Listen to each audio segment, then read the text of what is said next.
Bueno, es tiempo de hablar del tema de Gafilat, pero desde una mirada un poco más humana y bajada un poco más a tierra acerca de cómo nos afectaría como país ingresar a la lista gris dentro de las naciones con cierto nivel de riesgo para operaciones económicas.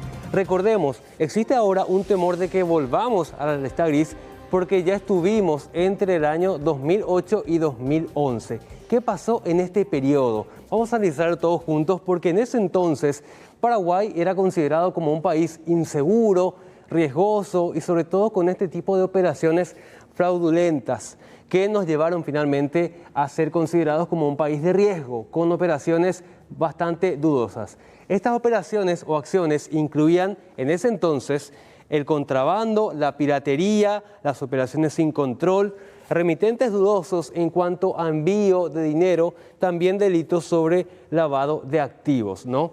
Bueno, ahora la pregunta es, ¿cómo nos afectó realmente estar dentro de la lista gris en este periodo nefasto para la economía paraguaya? Salimos finalmente en el 2011, pero a nivel país esto afectó de dos formas. Por un lado, las exportaciones y por otro lado, el grado de inversión extranjera. Y es que un país que se ve limitado por su imagen o por su mala fama en cuanto a operaciones, obviamente recibe muchos menos inversores.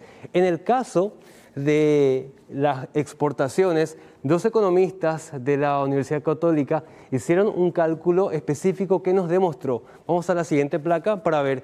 Esta brecha nos muestra la diferencia que existió en un país que tuvimos hasta el 2011, cuánto dinero se perdió, cuál es la diferencia entre exportaciones dentro y fuera de la lista gris, es la siguiente cifra: 11.290 millones de dólares en pérdidas, solamente en cuanto a exportaciones. Esto según una calibración que hicieron con respecto a los demás países y su nivel de avance también en cuanto a inversiones extranjeras. Ahora bien, vamos a la siguiente placa para analizar también cuánto perdimos como país en cuanto a la inversión extranjera. La diferencia que vemos entre un Paraguay que no está, digamos, dentro de la lista gris y un Paraguay con bastante mala imagen es de 7.241 millones. Pero fíjense ustedes, las consecuencias de haber salido de la lista gris duraron por lo menos hasta el año 2020. O sea que como país estar considerado en riesgo nos afecta muchísimo. Esto va mucho más del Estado, mucho más allá del gobierno, nos afecta a todos como ciudadanía, porque como operadores del micromercado, de la microeconomía, obviamente tenemos ciertas restricciones. Escuchemos el primer análisis de cuánto perdimos y cómo nos afectó estar dentro de esta lista gris de Gafilat. Paraguay sí tuvo inversión directa extranjera, pero podríamos haber tenido mucho más y estar al alcance de los otros países de Latinoamérica, que ellos sí recibieron mucho más en comparación a nosotros. En cuanto a las exportaciones también hubo afectación. Sí, en eso sí nosotros pudimos afirmar que con nuestro modelo, y que fue muy preciso, decir que sí hubieron pérdidas al ingreso a la lista gris. Un país que se encuentra en la lista gris en un momento dado es mirado con otros ojos por la comunidad internacional. Sí, porque nosotros al ingresar a la lista gris ya se considera un país de riesgo alto, entonces todos los países ya empiezan a vernos tipo, mira, nosotros vamos a relacionarnos con ellos que tienen una, vamos a decir, una mala imagen. Sí, una mala imagen, tienen riesgo alto, entonces eso repercute mucho. Ahora, después del 2011, cuando se levantó esa sanción, ¿el efecto rebote todavía fue duradero para el país? Sí, nosotros pudimos verificar que al mediado plazo nosotros no pudimos recuperarnos de ingresar a la lista gris. Bueno, este fue un golpe económico muy importante para el territorio paraguayo. Por eso es que se hicieron un montón de reformas, leyes y algunas medidas para considerarnos un país mucho más seguro en cuanto a las operaciones económicas.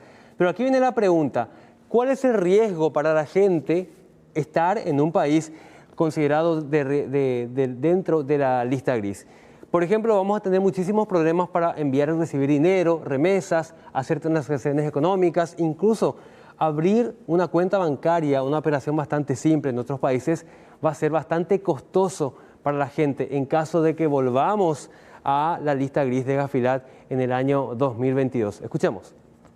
Y teniendo en cuenta que ahora sería mucho peor para nosotros, yo creo que la gente pensó un poco más y bueno, como dije, se puso la camiseta para tratar de salir adelante. Si Paraguay no pasa este examen de GAFILAT de este periodo, ¿cómo va a afectar al ciudadano de a pie, al microempresario, a la ciudadanía en general, estar dentro de un país en lista gris?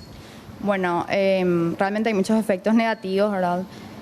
Son lo que nosotros estuvimos leyendo y aparte lo que se pudo comprobar es que tendríamos como imagen país, tendríamos una mala imagen país, ¿verdad?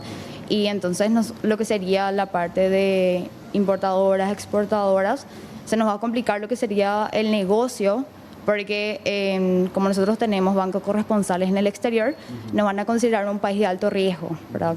Que no estamos cumpliendo con todo lo que tenga que ver con el sistema antilavado de activos y contra el financiamiento del terrorismo.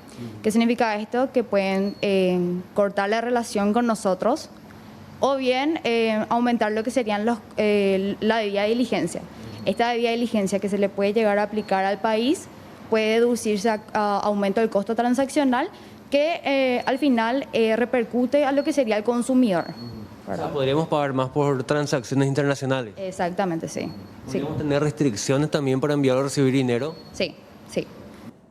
Bueno, a nivel país, compañeros, ¿cuánta gente depende de las remesas de familiares que fueron a trabajar al exterior? ¿Cuánta gente depende del tema de las transacciones económicas, del envío y recepción de dinero? Hoy en día es demasiado fácil enviar dinero incluso vía celular, pero podríamos tener incluso restricciones en el futuro si volvemos a ingresar dentro de la lista gris debido a estas sanciones que se imponen a los países con dudoso origen. Lo que juega en nuestra contra, dicen los expertos, es el tema del contrabando, que todavía sigue impune, es el tema de los casos de lavado de dinero, que finalmente tienen muy pocos condenados o muy pocas personas que van a la cárcel por esto, en la práctica, más allá de que sean políticos o no, y otros puntos débiles para nuestro país para pasar a nuestro examen.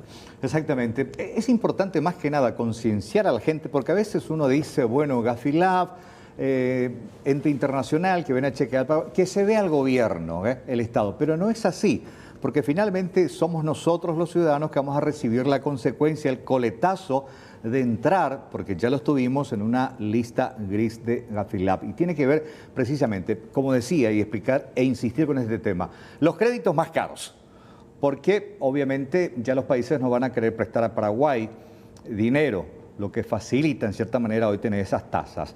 El tema de recibir remesas, recordar que muchos paraguayos están en Argentina, en España, en otros países y que ayudan financieramente a su familia.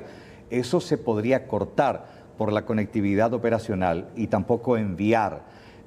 También todo lo que tiene que ver con las exportaciones de Paraguay, las transacciones, las remesas e incluso el ambiente de negocio a nivel internacional, que de repente hoy Paraguay es un buen sitio para invertir, eso va a terminar. Las consecuencias finalmente las vamos a recibir nosotros, ciudadanos comunes y corrientes, y mucho tiene que ver con estos eventos de contrabando, de casos de aduaneros millonarios, donde se habla de lavado de dinero y otras tantas denuncias donde finalmente no hay condenas, hay muchos investigados, pero finalmente son pocos los que llegan a tribunales con una condena ejemplar.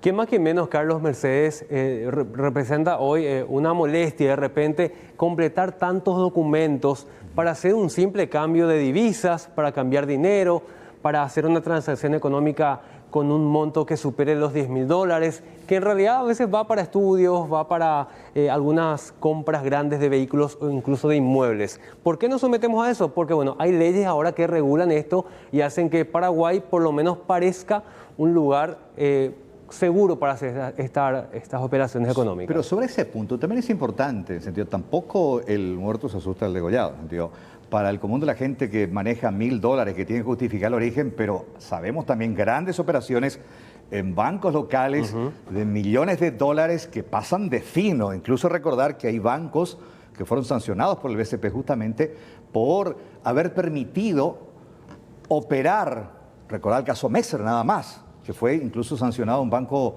estatal al respecto, en sentido. Mucho control para el común de la gente que maneja $1.000, pero para aquellos que te hacen transacciones de 20 a 30 millones de dólares, finalmente pasa de fino. Exactamente. Eso también se lleva en cuenta. que esta se viene investigación. acá en adelante. La primera preevaluación que va a dar a conocer Gafilat se va a publicar en enero. Se hace un ida y vuelta nuevamente con autoridades. Si Paraguay no supera estos puntos que podría cuestionar o también observar Gafilat, nos van a meter a la lista gris.